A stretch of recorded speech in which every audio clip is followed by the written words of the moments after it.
পাটুলি নতুন দামপাল এলাকায় নিখোঁজ ছাত্রীর সন্ধানে নামলো ডিজাস্টার ম্যানেজমেন্টের কর্মীরা।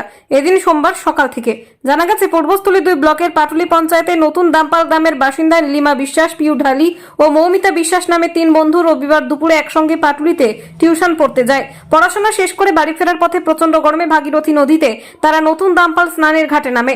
সেই সময় স্থানীয় কয়েকজন ওই ঘাটেই স্নান করছিল। এমন সময় হঠাৎ করে নদীর স্রোতে পড়ে গিয়ে প্রথমে তলিয়ে যায় নীলিমা।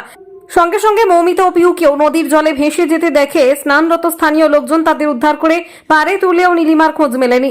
সোমবার সকালে নিখোঁজ ছাত্রীর মা জানান, গরমে নদীতে নেমে স্নান করতে গিয়ে নীলিমা তলিয়ে যায়। বাকিদের উদ্ধার করা গেলেও নীলিমা এখনো নিখোঁজ। পাটুলি পঞ্চায়েতের উপপ্রধান দেবব্রত রায় নিখোঁজ ছাত্রী পরিবারের সঙ্গে দেখা করেন সোমবার। রীতা ভট্টাচার্যের রিপোর্ট, SN বাংলা। কজন স্নান করতে গেছিল? 3-4 জন ছিল। গতকাল কখন গেছিল স্নান করতে? ওই 1টা-2টার দিকে। দিয়ে তারপর থেকে চান করছে।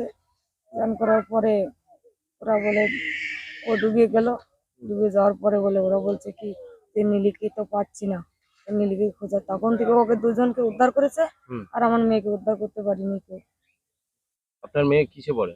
9-এ পড়ে। গতকাল থেকে পাওয়া যায়নি এখনো? না। খোঁজ চালাচ্ছে নদীতে? হ্যাঁ, কোন স্কুলে পড়তো আপনার মেয়ে? শ্রীরামপুর স্কুলে। 3 বান্ধবী গেছিল স্নান করতে গতকাল। 3-4 জন ছিল। তারপর স্থানীয় মানুষ খোঁজ করেছিল? হ্যাঁ।